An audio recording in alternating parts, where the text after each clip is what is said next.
হাদির স্ত্রীকে দেখছেননি? কেউ দেখছেন?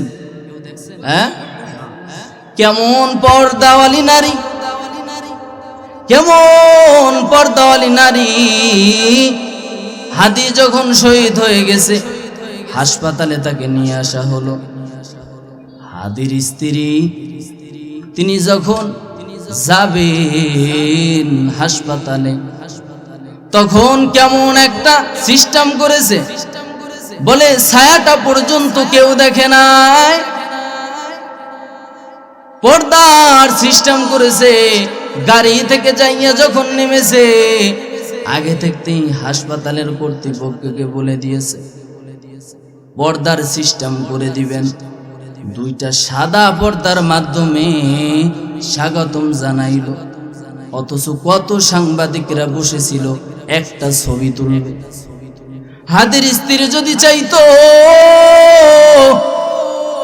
এখন তো ভাইরালের যুগ, ভাইরাল হতে চায়, যদি সে চাইতো একটু ভাইরাল হব,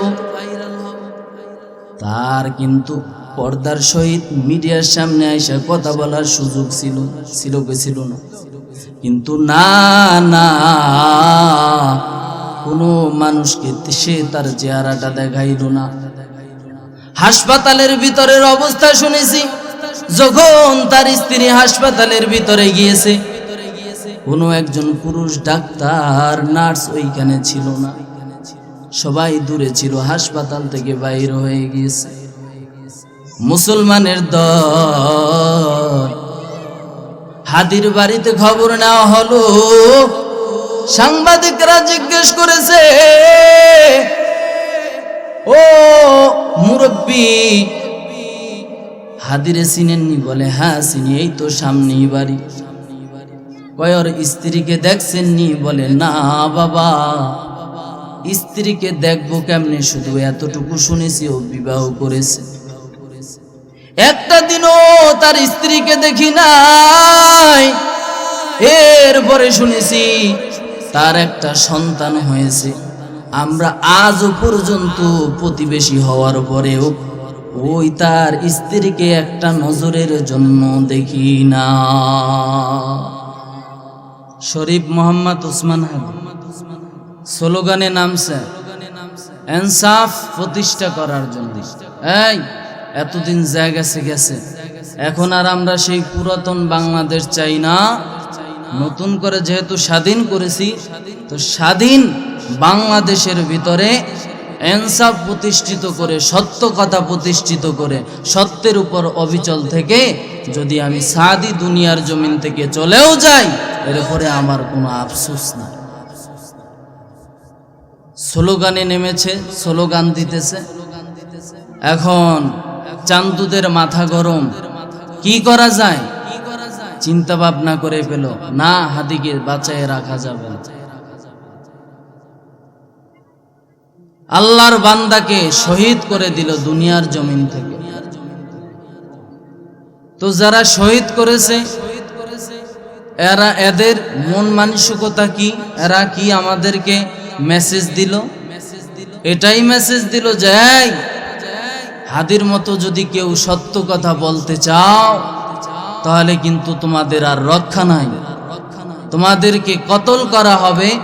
হাদির মতো তোমাদেরকেও মেরে ফেলানো হবে, শহীদ করা হবে। আল্লাহু আকবার, আল্লাহর আশিক, আল্লাহ কবুল করে নি।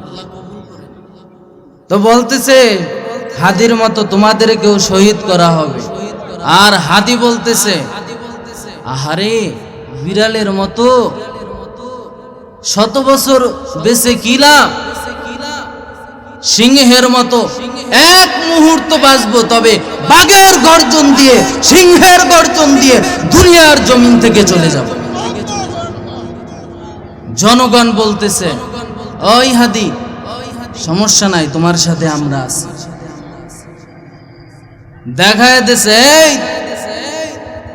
মানুষের দোকানে যাইয়া, ব্যবসার কাজে যাইয়া বাধা দিয়া, এরপরে চাঁদাবাজি করেছে, এরপরেও চাঁদা পাও নাই।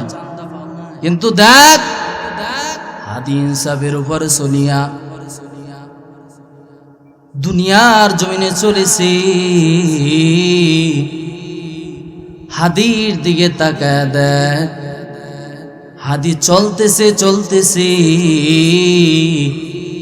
মানুষ মোহাব্বত করে ভালোবেসে 50,000 টাকার বান্ডিল পকেটের ভিতরে ঢুকায়া দিছি। বলে কেন এটা করলা ও মানুষ?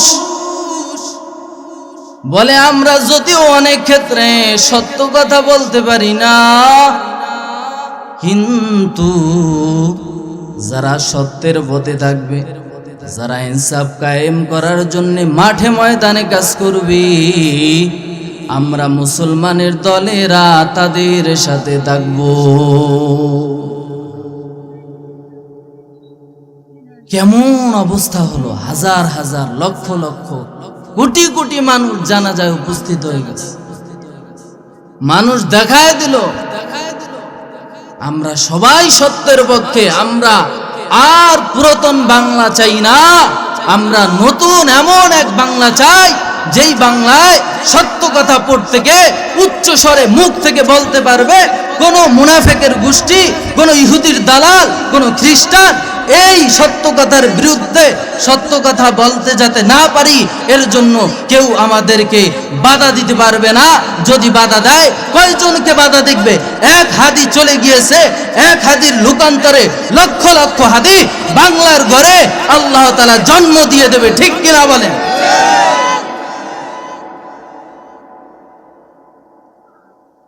প্রিয় ভাইরা,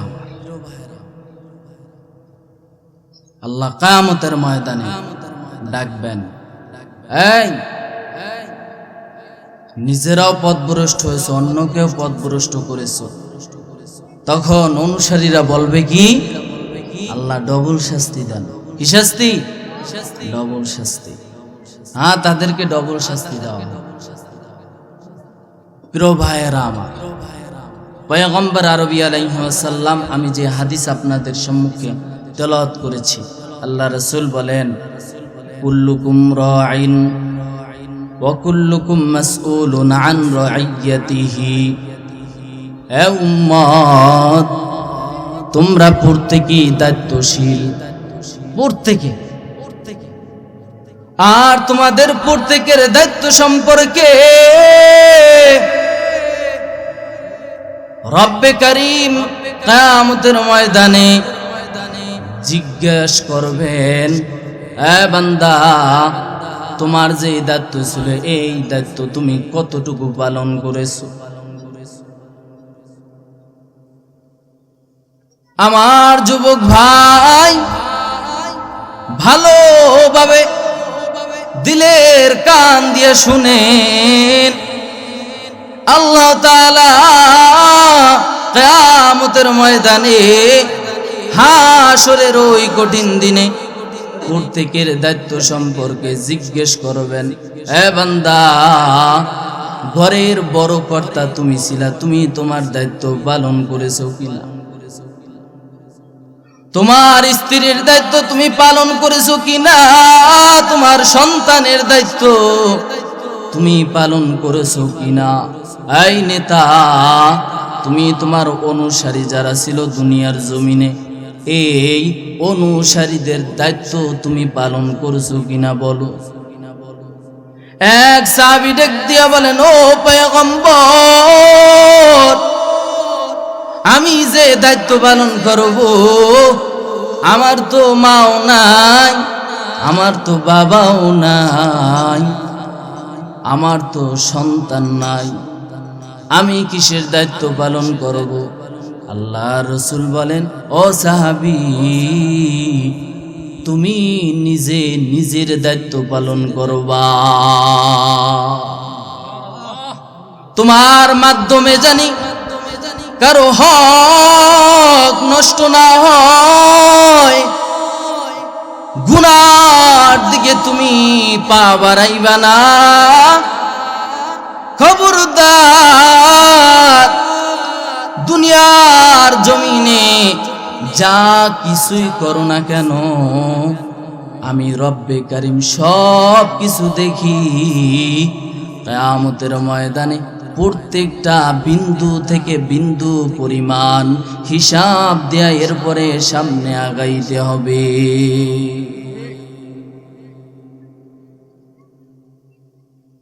আল্লাহ সন্তান দিয়েছে, সন্তানের দায়িত্ব আপনার। সন্তানকে সঠিক পথে যদি না চালান, তাহলে এই সন্তান কিয়ামতের ময়দানে আপনার বিরুদ্ধে আল্লাহর কাছে নালিশ করবে, ও আল্লাহ, আমার পিতা আমাকে সঠিক পথে পরিচালিত করেন নাই, আমার পিতা আমাকে সঠিক পথে পরিচালিত করে নাই, এই জন্যে আমি দুনিয়ার জমিন থেকে পথভ্রষ্ট হয়ে এসেছি।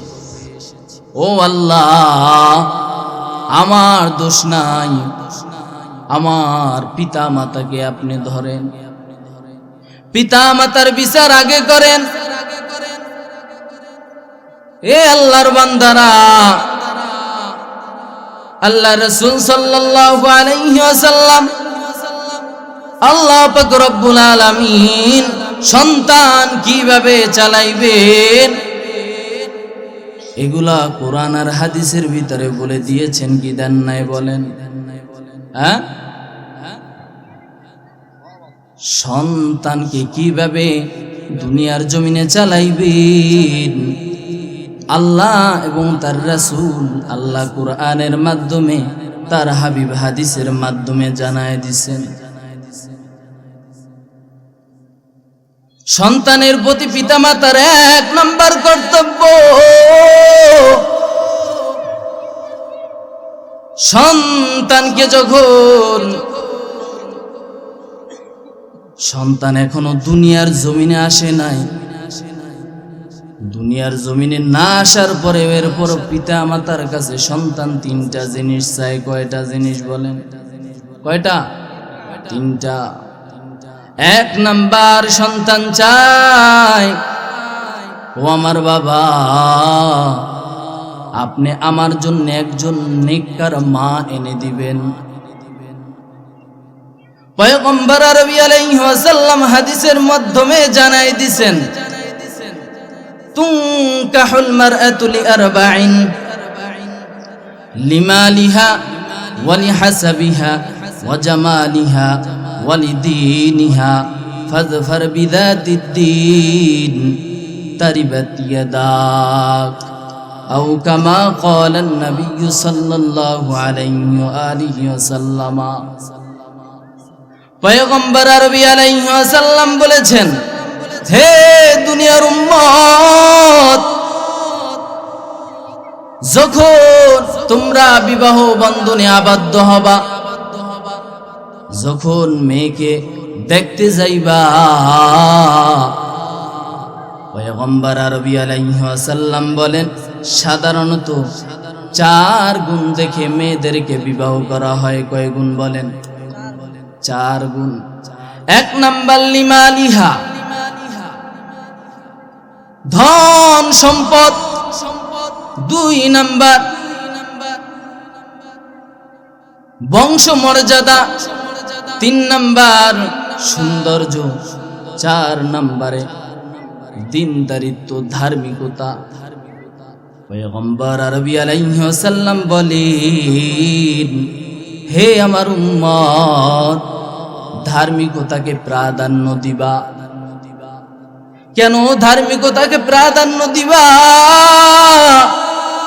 ধার্মিকতাকে যদি প্রাধান্য দাও, একজন ধার্মিক স্ত্রী যদি তোমার সংসারে তুমি নিয়ে আসতে পারো, তাহলে শুনে নাও, ওই ধার্মিক স্ত্রী তোমাকে সৎ কাজে সহযোগিতা করবে। কি সৎ কাজে সহযোগিতা করবে? শুধু তাই নয়, তোমার অনুপস্থিতিতে তোমার ধন সম্পদের ধার্মিক স্ত্রী হেফাজত করবে। শুধুই তাই নয়, তুমি যখন অনুপস্থিত থাকবা তখন তার সতীত্বকে সে হেফাজত করবে। ধার্মিক স্ত্রী এটা শুধু উপর থেকে বোরকা পরেছে আর হেজাব পরেছে তাহলে ধার্মিক হয়ে গেছে নাকি? হ্যাঁ, এটাকে অনেক ক্ষেত্রে আমরা বলি উপর থেকে ফিটফাট ভিতরে সদরগার। উপর থেকে ফিটফাট রয়েছে, আবার বোরকা পরে হিজাব পরে ওই মেয়েটা ফেসবুকের ভিতরে আসিয়া গান গায়, আবার নাচানাচি করে। এমন বোরকাওয়ালি হিজাবওয়ালি আছে কিনা? সাবধান। সারা জীবন যে স্ত্রীকে নিয়ে থাকবেন যুবক ভাই,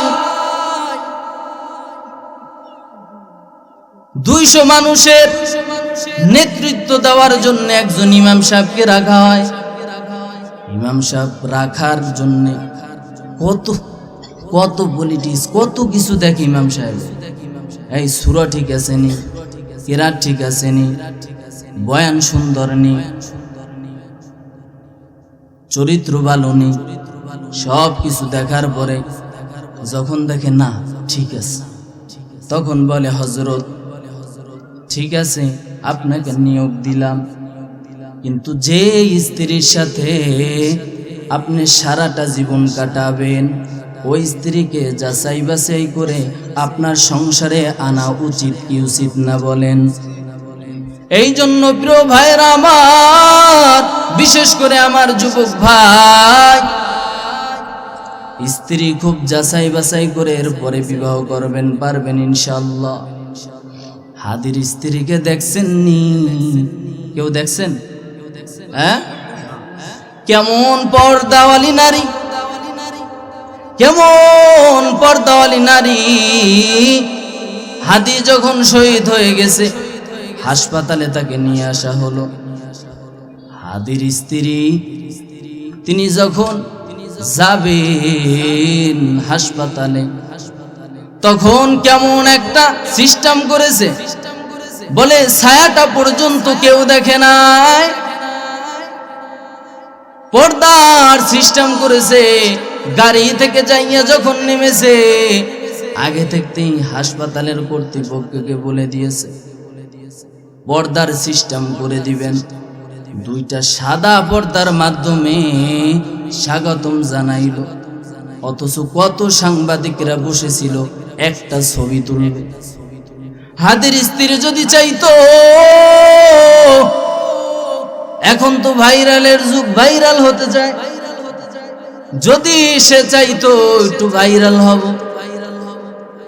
তার কিন্তু পর্দার সহিত মিডিয়ার সামনে আইসা কথা বলার সুযোগ ছিল কি ছিল না?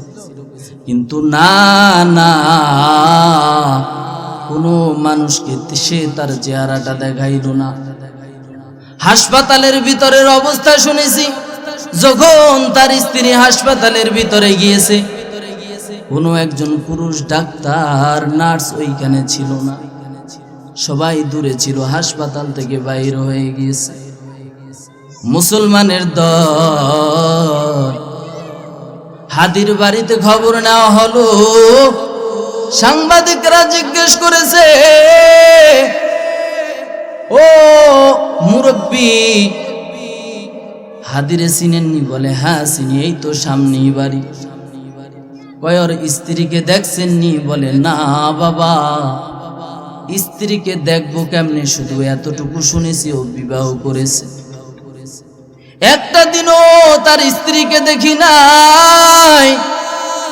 এরপরে শুনেছি তার একটা সন্তান হয়েছে। আমরা আজও পর্যন্ত প্রতিবেশী হওয়ার পরেও ওই তার স্ত্রীকে একটা নজরের জন্য দেখি না।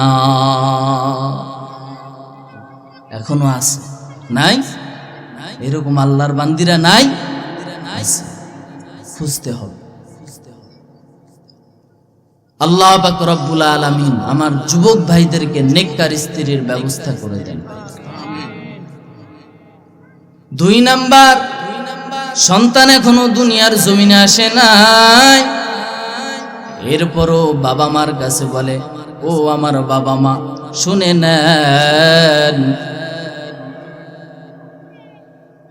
আপনারা নেককার সন্তানের জন্য রব্বে কারিমের কাছে দোয়া করবেন। আমাদের জাতির পিতা কে? ইব্রাহিম আলাইহিস সালাম না বঙ্গবন্ধু? জাতির পিতা কে ভাই? ইব্রাহিম আলাইহিস সালাম। ইব্রাহিম আলাইহিস সালাম আমাদেরকে শিক্ষা দিয়ে গেছেন, এ দুনিয়ার মানুষ, আমি ইব্রাহিমের ৮৬ বছর পর্যন্ত কোনো সন্তান নাই, রব্বে কারিমের কাছে দোয়া করেছি, ও মালিক আপনি আমাকে নেককার সন্তান দান করেন, রব্বি হাবলি মিনাস সলিহিন, ও আল্লাহ আপনি আমাকে নেককার সন্তান দান করেন। রব্বে কারিম দোয়া কবুল করেছেন।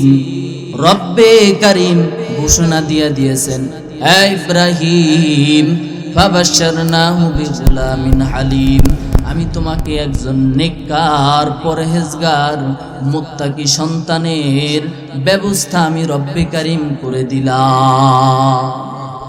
তোমার দোয়া কবুল করে নিয়েছে আমি রব্বে কারিম, তোমাকে নেককার সন্তানের ঘোষণা দিয়ে দিলাম। কেমন নেককার সন্তান? বলে এই নেককার সন্তানটা যখন বাবার সাথে চলাফেরার বয়স হয়েছে, আল্লাহর হুকুম হয়েছে, ইব্রাহিম তুমি তোমার সন্তানকে জবে করো, কুরবানি করো আমার রাহে।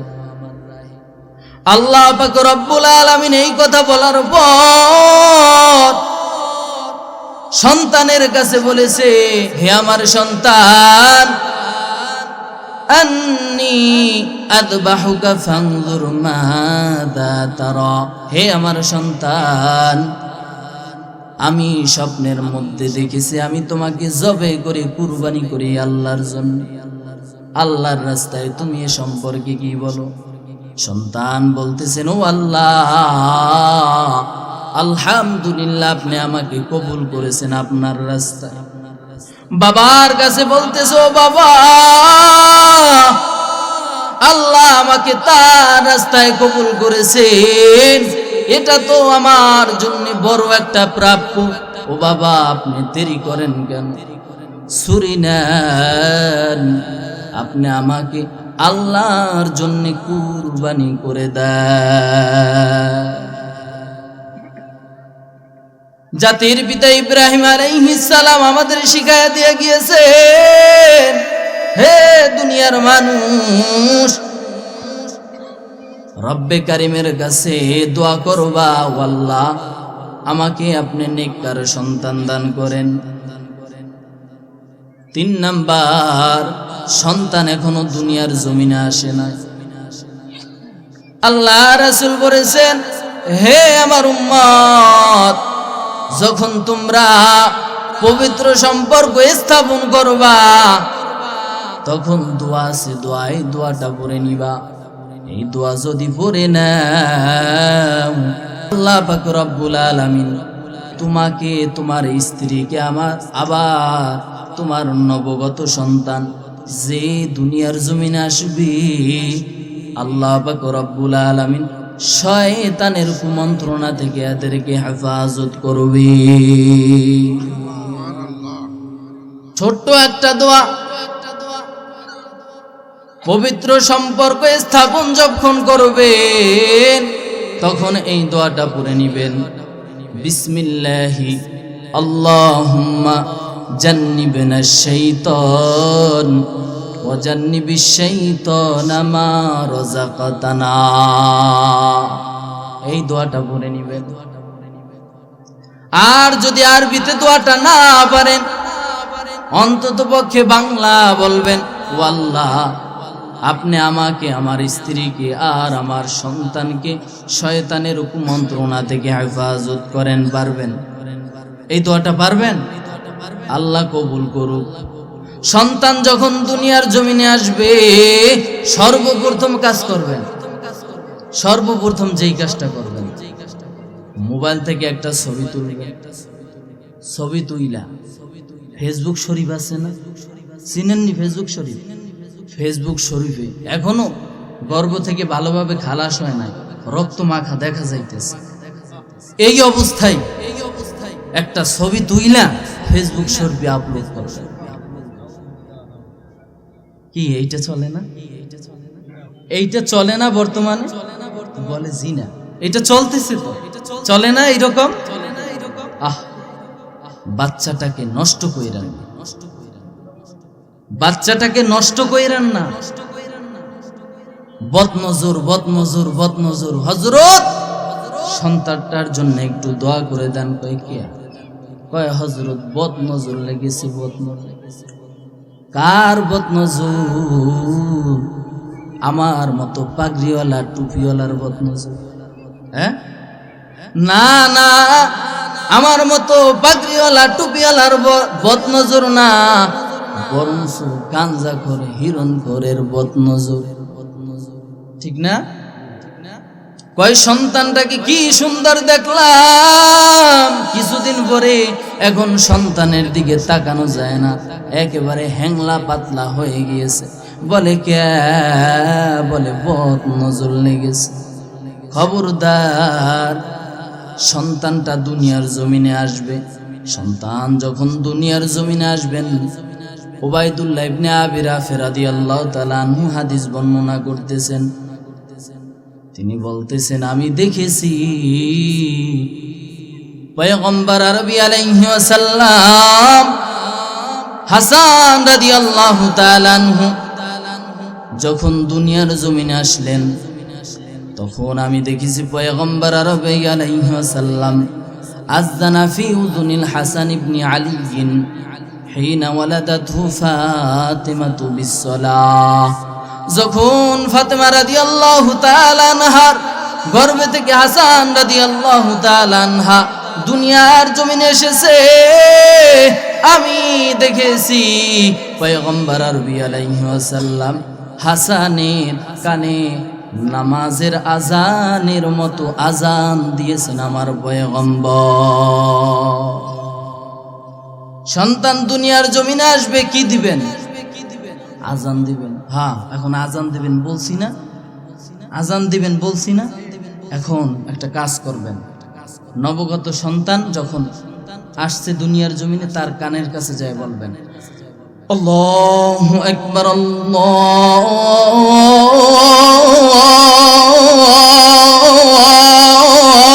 আকবার। এরকম জোরে জোরে জোরে জোরে আজান দিবেন নাকি? হ্যাঁ, কান যেটা যে দুইটা আছে যাইবে। আজানের শব্দগুলো সন্তানের কানে বলবেন। আজানের শব্দগুলো শুধু সন্তানের কানে বলবেন। আজানের শব্দগুলো আজান দিছেন, এবার আপনার পরবর্তী দায়িত্ব, আজান দিয়েছেন, এবার তাহনিক করবেন। কি করবেন? তাহনিক বুঝেন? তাহনিক বুঝেন? বলতেছি শুনেন। বাইতুল মামুর মসজিদের হুজুর যিনি, আল্লাহ ওয়ালা হুজুর, একজন ভালো একজন আলেমের কাছে সন্তানকে নিয়ে যাবেন, অথবা হুজুরকে দাওয়াত দিবেন বাড়িতে। দাওয়াত দিয়া হুজুর যখন আসবেন, হুজুরের কাছে সন্তানটাকে দিবেন আর বলবেন, হযরত আমার সন্তানটাকে তাহনিক করায়া দেন। একটা খেজুর হাতে দিবেন, হুজুরে খেজুরটাকে চাবাইয়া চাবাইয়া খেজুরের অল্প একটু অংশ সন্তানের, নবগত সন্তানের তালুর ভিতরে দিয়া দিবে, মুখের তালুতে অল্প একটু অংশ দিয়া দিবে। এটাকে বলে তাহনিক। আম্মা জান হযরত আয়েশা সিদ্দিকা রাদিয়াল্লাহু তাআলা আনহা বলতেছেন, হে দুনিয়ার মানুষ, কানা ইউতা বিসবিয়ান ফায়ুবারনিকু আলাইহিম ওয়া ইউহান্নিকুহুম। পয়গম্বর আরবি আলাইহি ওয়াসাল্লামের কাছে ছোট ছোট নবগত শিশুদেরকে আনা হতো। পয়গম্বর আরবি আলাইহি ওয়াসাল্লাম তাদেরকে তাহনিক করাতেন আর বরকতের দোয়া করতেন। কি করতেন? বরকতের দোয়া। তাহলে তাহনিক করাবেন আর বরকতের দোয়া করাবেন। তাহনিক করানো শেষ, বরকতের দোয়াও শেষ। এর পরের বিষয়, যখন সন্তানের জন্মের সপ্তম দিন আসবে, কোন দিন বলেন? জন্মের সপ্তম দিন, তখন সন্তানের আকিকা করবেন। কি করবেন? আকিকা। পয়গম্বর আরবি আলাইহিস সালাম বলেন, কুল্লু গুলামিন রহিনাতুন বিআকিকাতিহি তুযবাহু আনহু ইয়াওমা সাবিহি ওয়া ইউহলাকু রাসহু ওয়া তাসাদ্দাকি বিজিনাতি শা'রিহি ফিদ্দা। পয়গম্বর আরবি আলাইহিস সালাম বলেন, হে দুনিয়ার মানুষ, হে আমার উম্মতেরা, তোমরা ভালোভাবে শুনে নাও। প্রত্যেকটা সন্তান আকিকার সাথে বন্ধক স্বরূপ। অতএব যখন সন্তানের জন্মের সপ্তম দিন হয়, সন্তানের জন্য আকিকা করবে, আর তার নাম রাখবে, আর তার মাথার চুল মুন্ডন করবে। কয়টা কাজ জন্মের সপ্তম দিন বলেন? কয়টা? তিনটা কাজ। কয়টা? তিনটা। কি কি? আকিকা করা, নাম রাখা, আর আকিকা করা, এরপরে নাম রাখা, আর কি করা? সদকা করা। কি করা? সদকা করা। কি সদকা করবেন? সন্তানের মাথার যে চুল রয়েছে, এই চুলটাকে যখন মুন্ডন করবেন, মাথার চুল মুন্ডন করার পর এই মাথার চুলগুলোকে রেখে দিবেন। মাথার চুলগুলোকে রেখে দেওয়ার পর এরপরে স্বর্ণকারের দোকানে যাবেন। স্বর্ণকারের দোকানে যে মাপ দিবেন, মাপ চুল পরিমাণ রূপা অথবা এর সম পরিমাণ টাকা সদকা করে দিবেন। কি করবেন? সদকা করে দিবেন।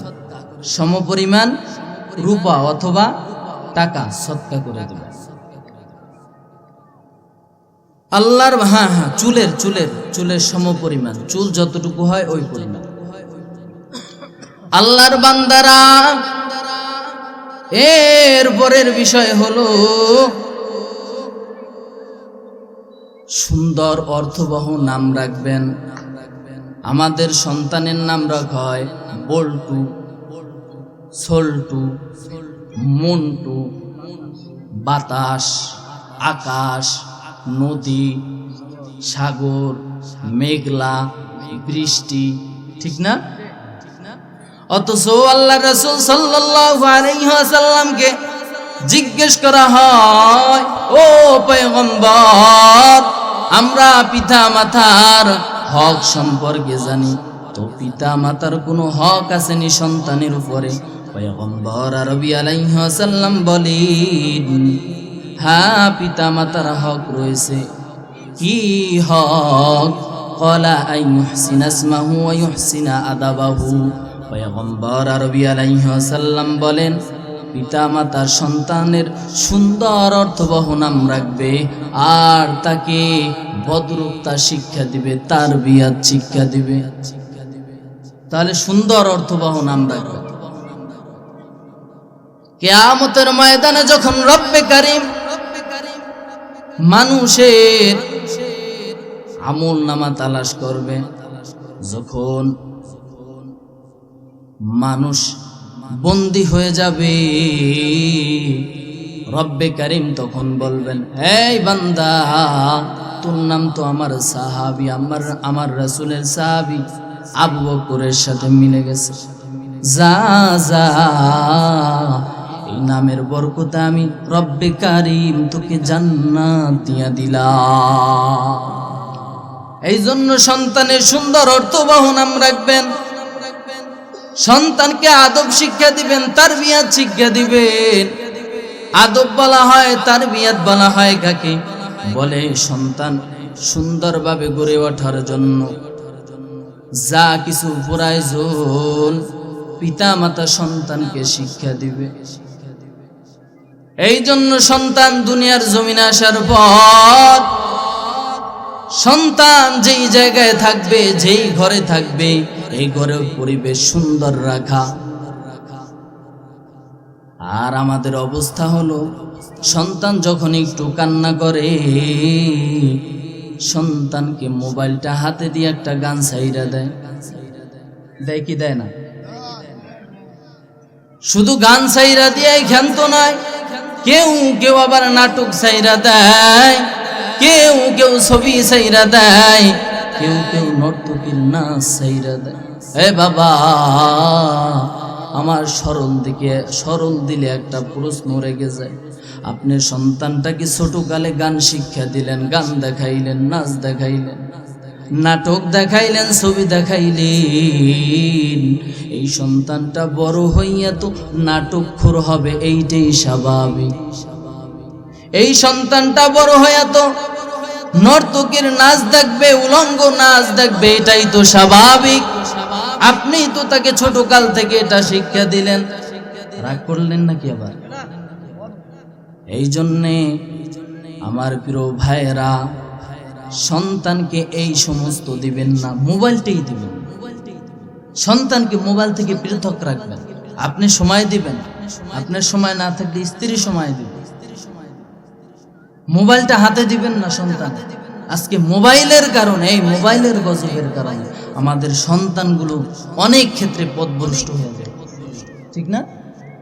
এমন অবস্থায় হইতেছে, ঘরে ঘরে ঘরে ঘরে ঘরে ঘরে। প্রিয় ভাইরা আমার, ছোটকাল থেকে সন্তানকে আদব শিক্ষা দিবেন। যারা যাইতেছে এদের মনে হয় গায়ে লাগছে, আহারে হুজুরে আজকে যেই কথাগুলো বলতেছে, এটা তো সব বক্তায় এইসব কথা বলে না, সব বক্তায় তো এই আলোচনা করে না। আজকে হুজুরে আমগো যেহেতু কইতেছে, তাহলে আমরা একটা কাজ করি, হুজুরে বলতে থাক, আমরা যাই। আহা, এই অবস্থা ভাই, এইরকম কইরান না, দিলের মনোযোগ দিয়ে শুনেন, হয়তোবা কাজে লাগবে, সামনে ভবিষ্যতে কাজে লাগবে, সামনে কাজে লাগবে। দিলের মনোযোগ দিয়ে শুনেন কথাগুলো। প্রিয় ভাইরা আমার, ছোটকাল থেকে সন্তানকে ভালো ভালো নসিহত করবেন, উপদেশ দিবেন। আল্লাহর রাসূল বলেন, সন্তান যখন কথা বলা শুরু করবে, এ দুনিয়ার মানুষ, সন্তানকে কালিমা শিক্ষা দিবা। কি শিক্ষা? কালিমা। আর আমরা দেই কি শিক্ষা? ড্যাডি মম। তাও আবার কি ড্যাডি মম, মাও না বাবাও না, কি ড্যাডি মম। আফসোসের সহিত বলে হযরত, আফসোসের বিষয়, আল্লাহ সন্তান দিয়েছে, কিন্তু সন্তানের মুখ থেকে এখন পর্যন্ত বাবা ডাকটা শুনতে পারি না। তাহলে কি শুনেন? কয় ড্যাডি, কয় ড্যাডি। তাহলে ড্যাডি কে কয়? বলে এই যে আমরা ডাকি, আমরা আমাদের বাবাকে ড্যাডি বলে ডাকি। তো ওই সন্তান ওইটা শুনতে শুনতে বড় হয়েছি, এখন আমাদের সন্তানও আমাদের ড্যাডি বলে ডাক দেয়। এমন অবস্থা না? অথচ আল্লাহর রাসূল বলেছেন, এ উম্মত, সন্তান দুনিয়ার জমিনে এসেছে যখন কথা বলতে সক্ষম হবে স্পষ্ট ভাষায়, তখন সন্তানকে কালিমা শিক্ষা দিবা। সাহাবা একরামদের আমল ছিল, সন্তান যখন স্পষ্ট ভাষায় কথা বলা শুরু করত, সাহাবা একরাম তখন বারবার কানের কাছে যায়া যায়া কালিমা পড়তেন, লা ইলাহা ইল্লাল্লাহ, লা ইলাহা ইল্লাল্লাহ, লা ইলাহা ইল্লাল্লাহ, লা ইলাহা ইল্লাল্লাহ, লা ইলাহা ইল্লাল্লাহ, মুহাম্মাদুর রাসূলুল্লাহ সাল্লাল্লাহু আলাইহি ওয়া আলিহি ওয়াসাল্লাম। এতক্ষণ আপনাদের সম্মুখে আল্লাহর কালামুল্লাহ শরীফ থেকে কথাগুলো শুনাইলাম। নবীর হাদিস শিখে কথাগুলো শুনাইলাম, একটা কথাও কি মিথ্যা ভাইজান? হ্যাঁ, প্রত্যেকটা কথা 100% পিওর সত্য। 100% এর উপরেও যদি থাকতো তাহলে 100% এর উপরেও দেওয়া যাইতো প্রত্যেকটা কথা, ঠিক না ভাই? আমার রহমতের নবী যা বলেছেন প্রত্যেকটা কথা সত্য। আমার বরকতের নবী যা বলেছেন প্রত্যেকটা কথা সত্য। দলিল দলিল ওই যে মুরব্বী বলতেছে। এখন আমার রহমতের নবী, আমার বরকতের নবী, নবী বরকতের ছিল কি ছিল না বলেন? এই বিষয়ে কোনো সন্দেহ আছে? আম্মা জান হালিমাতুস সাদিয়ার কথা কে না শুনেছেন? হালিমাতুস সাদিয়া বলতেছেন, আমরা তায়েফের বনু সাদ গোত্র থেকে, তায়েফ শহরের উত্তর পশ্চিমে অবস্থিত বনু সাদ গোত্র থেকে মক্কা শহরের দিকে দুগ্ধপান শিশু বাচ্চাদেরকে গ্রহণ করার জন্য তায়েফের বনু সাদ গোত্র থেকে রওনা দিয়েছে। তায়েফের বনু সাদ গোত্র থেকে রওনা দেওয়ার পর হালিমাতুস সাদিয়া বলতেছেন, আমি নিজেও দুর্বল, আমার উটনিটাও ছিল দুর্বল, আমরা 10 জন যাত্রী মক্কা শরীফের দিকে রওনা দিয়েছি। হালিমাতুস সাদিয়া বলতেছেন, আমার সাথে আমার স্বামী আর আমার ছেলে আব্দুল্লাহ ছিল। এই 3 জন আমরা উটনির পিঠে রওনা দিয়া মক্কা শরীফের দিকে যাইতেছি। পথি মধ্যে আমি দুর্বল হওয়ার কারণে, আমার উটনিটাও দুর্বল হওয়ার কারণে আমরা সবার সাথে তাল মিলিয়ে চলতে পারি নাই, আমরা পিছনে পড়ে গিয়েছি অনেক। পিছনে পড়ার পর আমার বান্ধবীরা সবাই যাইতেছে অনেক দূর যাওয়ার পর কথার কথায় নারায়ণপুর গেল। পথে মধ্যে মোড় আছে না, মোড়। এখন এই মোড়ের কাছে যাইয়া 9 জন যাত্রী বলতেছে, একজন হঠাৎ ডাক দেয়, এই একজনকে দেখা যায় না। এবার সবাই তালাশ করতেছে কে নাই, তাকায়া দেখতেছে হালিমাতুস সাদিয়া নাই। এবার বলতেছে, এতটুকু পথ অতিক্রম করার পর হালিমাতুস সাদিয়াকে দেখা যায় না, পিছনে পড়ে গিয়েছে। মক্কা শহর তো আরো অনেক দূর, আমাদের তো অনেক দেরি লেগে যাবে, হালিমাতুস সাদিয়ার জন্য অপেক্ষা করার দরকার নাই। এবার হালিমাতুস সাদিয়াকে রাখিয়া বাকি 9 জন মক্কা শরীফের দিকে রওনা দিয়েছে।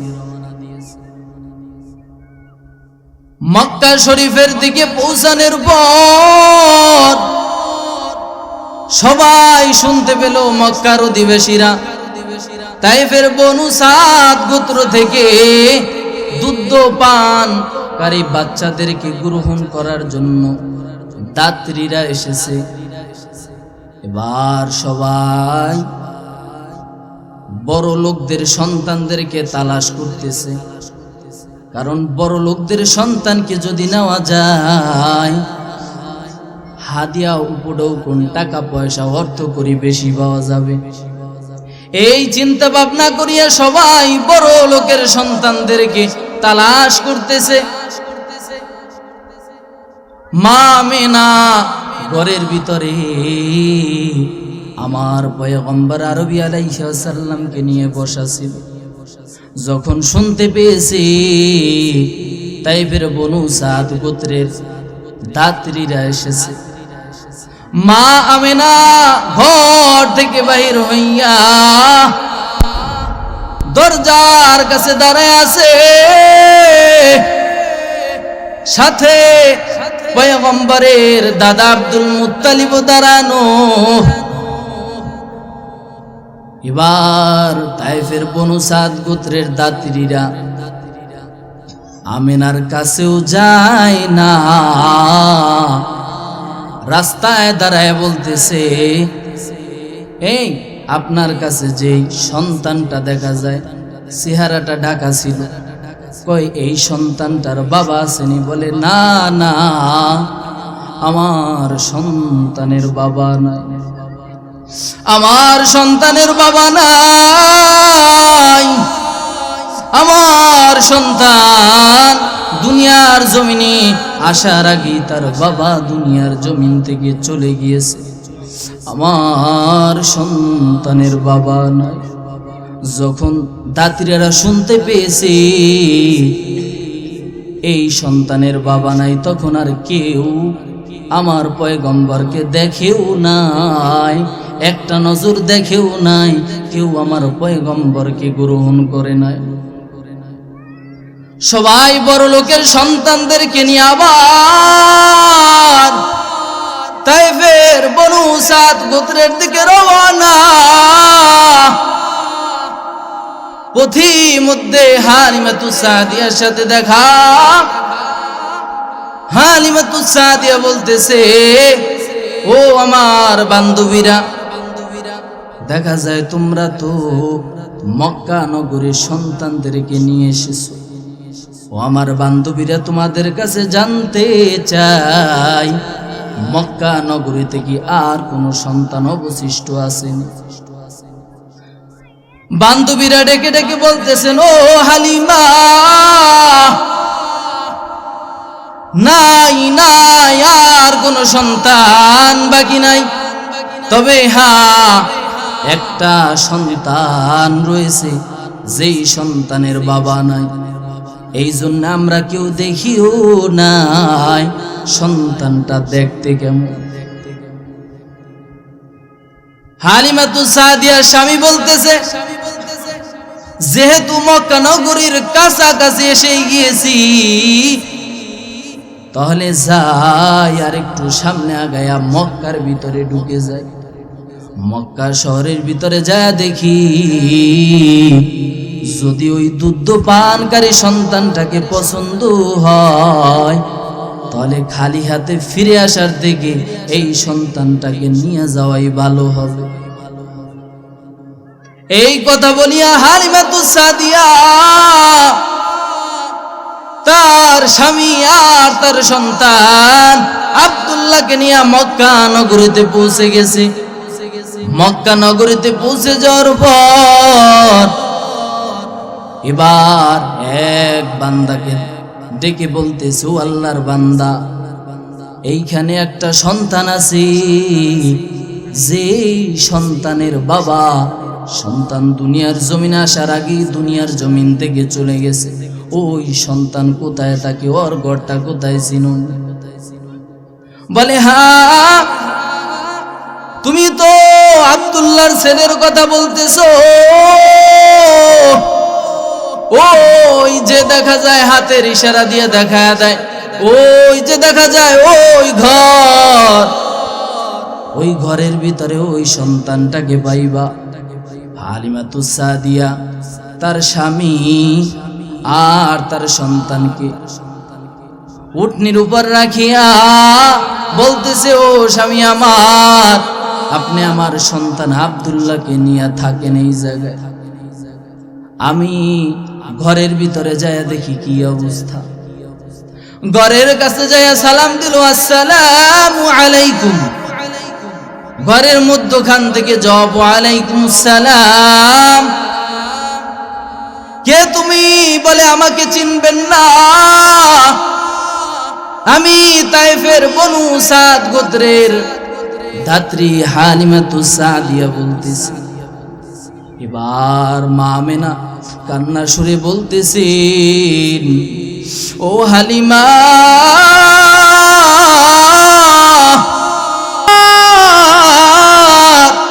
বান্ধবীরা সবাই এখানে এসেছিল, কেউ আমার সন্তানকে নেয় নাই, কারণ আমার সন্তানের বাবা নাই। ও হালিমা, তোমার কি পছন্দ হইছে নি? তুমি আমার সন্তানটারে নিবা? হালিমা বলতেছে, যদি পছন্দ হয় তাহলে সন্তানটাকে নিয়ে নিব। এবার ঘরের ভিতরে প্রবেশ করিয়া এবার হালিমাতুস সাদিয়া তাকায় দেখতেছে চেহারাটা মায়ের আসল দিয়া ঢাকা। এবার হালিমাতুস সাদিয়া বলতেছেন, আপনার সন্তানের নাম কি? মা আমেনা বলতেছে, আমার সন্তানের নাম হলো মুহাম্মদ। যখনই মুহাম্মদ বলেছে তখনই মুগ্ধ হয়ে গেছে হালিমাতুস সাদিয়া, কারণ দুনিয়ার শুরু থেকে আমার শেষ নবী আসার আগ পর্যন্ত কোনো মানুষের নাম মুহাম্মদ ছিল না। এত সুন্দর একটা নাম, এত সুন্দর নাম শুনিয়া হালিমাতুস সাদিয়া মুগ্ধ হয়ে গেছেন। হালিমাতুস সাদিয়া বলতেছেন, এত সুন্দর নাম দুনিয়ার জমিনে আমি তো কম নাম শুনি নাই, এত সুন্দর নাম আমি আমার জীবনে শুনি না। নামটা শুনে আমি তাআজ্জুব হয়ে গেছি, আশ্চর্য হয়ে গেছি। হালিমাতুস সাদিয়া বলতেছেন, আমি মা আমেনাকে বললাম, ও আমেনা, মুহাম্মাদের চেহারাটা একটু দেখান, আমরা মুহাম্মাদের একটু চেহারাখানা দেখি। যেই সন্তানের এত সুন্দর নাম, ওই সন্তান দেখতে না কত সুন্দর হয়। মা আমেনা পয়গম্বর আরবি আলাইহি ওয়াসাল্লামের মুখ থেকে আসলটা সরাইয়া ফেলাইল। যখন আসলটা সরাইছে, মা আমেনা যখন আসলটা সরাইছে, হালিমাতুস সাদিয়া তাকায় আছে, তাকায় আছে, তাকায় আছে, একটা নজর অন্য দিকে যায় না। আর বলতেছে, এত সুন্দর চেহারাওয়ালা মানুষ আমি আমার জীবনে দেখি নাই।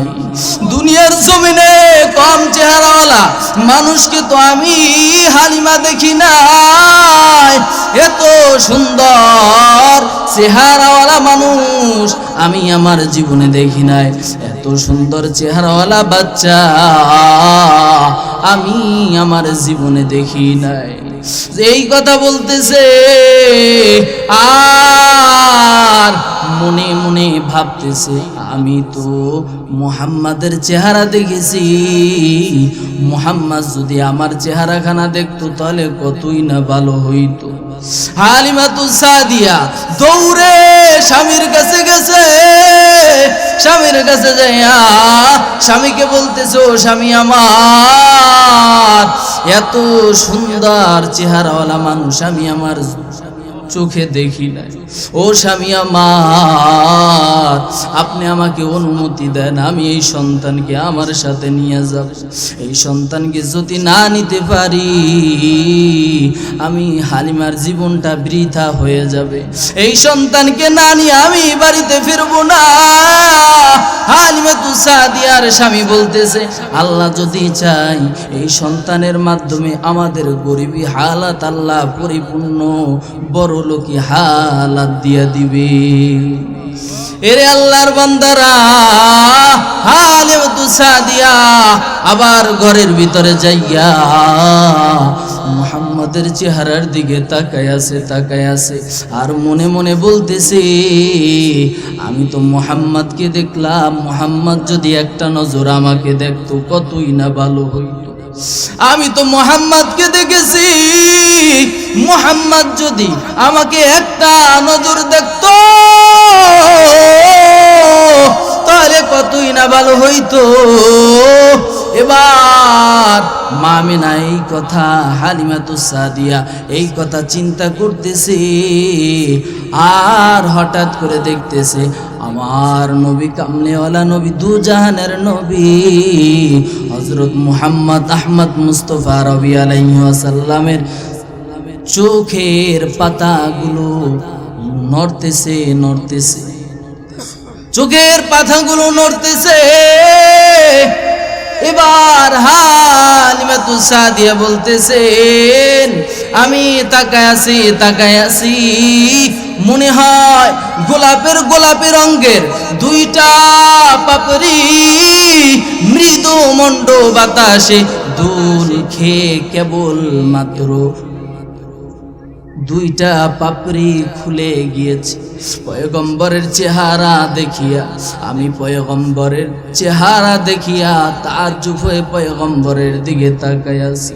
হালিমাতুস সাদিয়া এই কথা বলতেছেন আর বলতেছেন, ও মা আমেনা, একটু মুহাম্মদকে আমার কোলে দেন, আমার কোলটা একটু শান্ত করি, আমি দুশ্চিন্তায় আছি। ও মা হালিমা, ও মা আমেনা, মুহাম্মদকে আমার কোলে একটু দেন। যখন মুহাম্মদকে তার কোলে দেওয়া হলো, হালিমাতুস সাদিয়া বলতেছেন, আমার ছেলে আব্দুল্লাহ আসার পথে বারবার আমার দুধের স্থানে বারবার নাড়া দিয়েছে, একটা ফোঁটা আমার দুধ ছিল না দুধের বুটায়, কিন্তু মুহাম্মদকে যখনই কোলে নিয়েছি সাথে সাথে আমার দুধের বুটা দুধে পরিপূর্ণ হয়ে গিয়েছে। শুধু তাই নয়, যখন আমি মুহাম্মদকে কোলে নিয়া যখন আমার উটনির কাছে গিয়েছি, আমার স্বামী সবার আগে উটনির উপরে বসেছে, এরপরে মুহাম্মদ বসেছি, উটনি একটা কদম সামনে বাড়ায় না। আমার স্বামীকে বললাম, আপনি একটু নামেন। যখন আমার স্বামী উট থেকে নেমে গেল, তখন উটনিটা সাথে সাথে দাঁড়ায় গেল আর কেমন জানি বলতেছে গাইবি আওয়াজ, মুহাম্মদ যেই জায়গায় থাকবে মুহাম্মদের সামনে, তখন সেই জায়গায় কেউ আর থাকতে পারবে না। যখন মুহাম্মদ সামনে, তখন দেখি উটনিটা তখন দ্রুত গতিতে চলতেছে। এমন একটা অবস্থা, আমার যেই বান্ধবীরা আমার আগে মক্কার দিকে রওনা, পথির মধ্যে আমার বান্ধবীদের সাথে আমার দেখা, আমার বান্ধবীরা বলতেছে, ও হালিমা, এই কি সেই উটটা, এই কি সেই উটনিটা যে উটনি দিয়া তুমি আসার সময় এসেছিল? বলে হ্যাঁ, এটাই হলো সেই উটনি। বলে কাহিনী কি? বুঝলাম না। বলে এটা আমার মুহাম্মদের বরকত। শুধু তাই নয়, তায়েফের বনু সাদ গোত্রে যখন গিয়ে পৌঁছেছে, তখন বনু সাদ গোত্রের ওই যে বকরিগুলো, ওই বকরিগুলো, হালিমার বকরিগুলোর দিকে তাকায় দেখে যে বকরিগুলো এতদিন দুধে পরিপূর্ণ ছিল না, দুধে পরিপূর্ণ ছিল না, ওই বকরিগুলো এখন দুধে ওলানে পরিপূর্ণ হয়ে গিয়েছে। এরে মুসলমানের দল, আমার পয়গম্বরের বরকতের কারণে, ওই বরকতের নবীকে না চিনিয়া ওই বরকতের নবীর দেখানো পথে না চলিয়া কার পিছনে আমরা দৌড়াদৌড়ি করতেছি। এ মুসলমান, আল্লাহ আমাদেরকে বরকতের নবীর দেখানো পথে চলার তৌফিক দান করেন, আমিন। ও আল্লাহ, আপনি আমাদের সকলকে কবুল করে নেন। আল্লাহ, এই মাহফিলকে আপনি আপনার দরবারে কবুল করে নেন। যতটুকু আলোচনা হইল আল্লাহ পাক রব্বুল আলামিন আমি সহ আপনাদের সবাইকে আমল করার তৌফিক দান করেন। সকলে বলি আমিন। আখিরি দাওয়ানা আনিল হামদুলিল্লাহি রাব্বিল আলামিন। আসসালামু আলাইকুম ওয়া রাহমাতুল্লাহি ওয়া বারাকাতুহু।